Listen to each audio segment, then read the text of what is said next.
আসসালামু আলাইকুম। মানবতা বিরোধী অপরাধের দায়ে একদিকে আমাদের আন্তর্জাতিক অপরাধ ট্রাইব্যুনালে শেখ হাসিনা সহ আওয়ামী লীগের শীর্ষ নেতাদের বিরুদ্ধে বা এর বাইরে আরও অনেকের বিরুদ্ধে মামলা দায়ের হয়েছে। অনেকগুলোর মামলার কোনোটি কার্যক্রম এরই মধ্যে শুরু হয়েছে। বিপরীতে মানবতা বিরোধী অপরাধের দায়ে ডক্টর ইউনূস সরকারের বিরুদ্ধে আন্তর্জাতিক অপরাধ আদালত, আমাদের আন্তর্জাতিক অপরাধ ট্রাইব্যুনাল নয়, আইসিসি ইন্টারন্যাশনাল ক্রিমিনাল কোর্টে মামলার জন্য অভিযোগ দায়েরের প্রস্তুতি নিচ্ছে আন্তর্জাতিক আইন সংস্থা ডাউটি স্ট্রিট চেম্বার। সুনির্দিষ্ট 4টি অভিযোগের ক্ষেত্রে তারা অভিযোগ দায়েরের প্রস্তুতি নিচ্ছে এবং সেই অভিযোগগুলো সম্পর্কে জানানোর আগে আমি একটু ডাউটি স্ট্রিট চেম্বার সম্পর্কে খানিকটা বলতে চাই। অনেকেই এই প্রতিষ্ঠান সম্পর্কে জানেন, যারা জানেন না তাদের উদ্দেশ্যে বলছি যে ডাউটি স্ট্রিট চেম্বার হচ্ছে ব্রিটেন ভিত্তিক একটি আন্তর্জাতিক আইনি সংস্থা যারা ফৌজদারি বিচার, পাবলিক আইন, অভিবাসন, কর্মসংস্থান, মানবাধিকার এবং নাগরিক স্বাধীনতা নিয়ে কাজ করে। এবং এটিও উল্লেখ করতে হবে যে শুধুমাত্র মোটা অঙ্কের কোনো টাকা পেলেই বা অর্থ পেলেই তারা যেন নিশ্চয়ই কোনো মামলা নিয়ে কাজ করে না। অর্থের চেয়ে তাদের কাছে সবচেয়ে মুখ্য বিষয় হচ্ছে তাদের রেপুটেশন। এবং এটিও ধরে নেওয়ার যথেষ্ট যৌক্তিকতা রয়েছে। তারা যে ডক্টর ইউনূস সরকারের বিরুদ্ধে মানবতা বিরোধী অপরাধের দায়ে অভিযোগ দায়েরের প্রস্তুতি নিচ্ছে, সেই অভিযোগের ক্ষেত্রে যথেষ্ট পরিমাণ এভিডেন্স তাদের হাতে রয়েছে বিধায় তারা এই উদ্যোগ নিয়েছে এবং এই বিষয়টি তারা তাদের ওয়েবসাইটেও তুলে ধরেছে। ডাউটি স্ট্রিট চেম্বারের সম্পর্কে বলতে গেলে আরও একটু বলতে হয়, একটু কম্পারিজন জায়গা থেকে বলতে হয় যে আরও যে 2-3টি আন্তর্জাতিক আইনি সংস্থা রয়েছে তার একটি হচ্ছে অ্যালেন অ্যান্ড ওভারি, আরেকটি হচ্ছে ক্লিফোর্ড চান্স, সবই ব্রিটেন ভিত্তিক। এদের সাথে কম্পেয়ার করতে হবে ডাউটি স্ট্রিট চেম্বারকে। এবং আরও একটু স্পষ্ট করা যাবে যে এর মেম্বার কারা। ডাউটি স্ট্রিট চেম্বারের মেম্বার হিসেবে যাদের নাম রয়েছে আপনারা যে কেউ ওয়েবসাইটে গিয়ে দেখতে পারেন। সর্বশেষ তথ্য অনুযায়ী ব্রিটেনের প্রধানমন্ত্রী কিয়ার স্টারমার, আমরা জানি তিনি নিজেও একজন ব্যারিস্টার, খুব নামকরা ব্যারিস্টার। তিনি ডাউটি স্ট্রিট চেম্বারের অন্যতম সদস্য হিসেবে রয়েছেন আমাল কুলুনি হচ্ছেন আন্তর্জাতিক মানবাধিকার বিষয়ক আইনজীবী। হেলেনা কেনেডি হাউস অব লর্ডসের সদস্য, তিনিও এটির মেম্বার। আর একজনের নাম না বললেই নয়।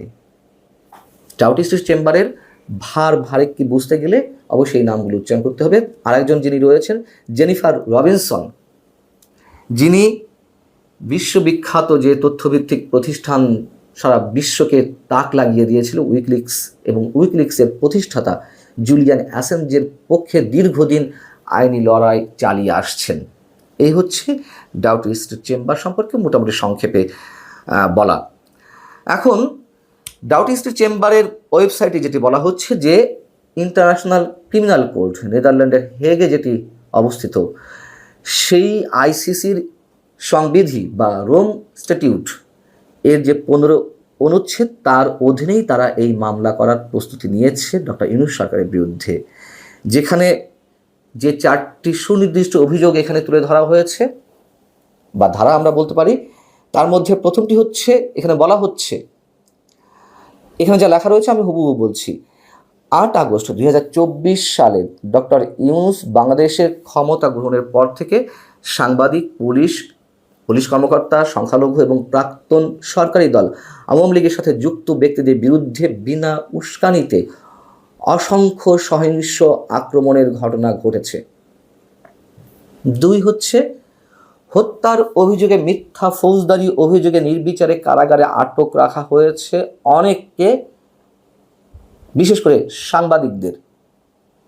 3 নম্বরে বলা হচ্ছে যে মব ভায়োলেন্স, নিয়ন্ত্রণহীন মব সহিংসতা, সেটি উল্লেখ করা হয়েছে। 4 নম্বরে ধর্মীয় সহিংসতার প্ররোচনা।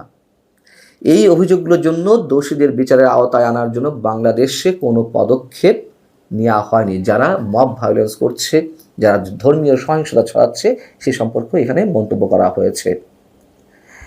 এবং এখানে যে মন্তব্যটি করা হয়েছে যে এইসব হামলার ব্যাপক প্রকৃতি ইঙ্গিত দেয় যে এগুলি সর্বোচ্চ স্তরে, অর্থাৎ প্রশাসনের সর্বোচ্চ স্তরে পরিকল্পিত ছিল এবং আইসিসি ইন্টারন্যাশনাল ক্রিমিনাল কোর্ট সংবিধির একটি বিশেষ অনুচ্ছেদের অধীনে হত্যা, নিপীড়ন, কারাবাস বা বাক স্বাধীনতা কিংবা যে কোনো স্বাধীনতার গুরুতর বঞ্চনার মতো মানবতা বিরোধী অপরাধের সমতুল্য।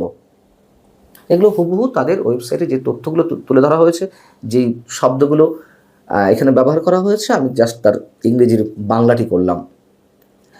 আমাদের একটু মনে রাখা দরকার যে 2024 নভেম্বরে ইন্টারন্যাশনাল ক্রিমিনাল কোর্ট আইসিসিতে ডক্টর ইউনূস সরকারের বিরুদ্ধে মানবতা বিরোধী অপরাধের দায়ে আরও একটি অভিযোগ দায়ের করা হয়েছে।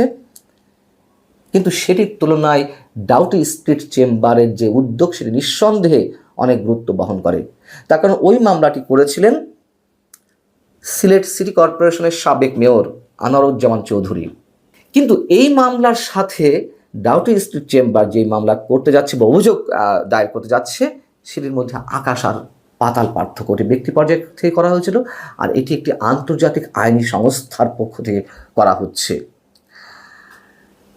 এবং ওই মামলায় যেটি বলা হয়েছিল যে কোটা বিরোধী আন্দোলনের নামে অবৈধভাবে ক্ষমতা দখল করা ইউনূস সরকার গত 5 থেকে 8 আগস্ট পর্যন্ত বাংলাদেশের বিভিন্ন স্থানে আওয়ামী লীগ ও তার বিভিন্ন অঙ্গ সংগঠনের নেতাকর্মী, বাংলাদেশে বসবাসরত হিন্দু, বৌদ্ধ, খ্রিস্টান এবং পুলিশ বাহিনীর উপর নির্মম গণহত্যা ও মানবতা বিরোধী অপরাধের মতো আন্তর্জাতিক অপরাধ সংগঠিত করে। এ সময় হাজার হাজার মানুষকে হত্যা, ধর্ষণ, দেশ ত্যাগে বাধ্য করে এবং লাখ লাখ ঘরবাড়ি, সম্পদ ইত্যাদি বিনষ্ট করা হয়। অভিযোগে এগুলো উল্লেখ করা হয়েছিল, কিন্তু আগেই বলেছি ওটা ছিল ইন্ডিভিজুয়ালি, ব্যক্তি পর্যায় থেকে অভিযোগ দায়ের করা।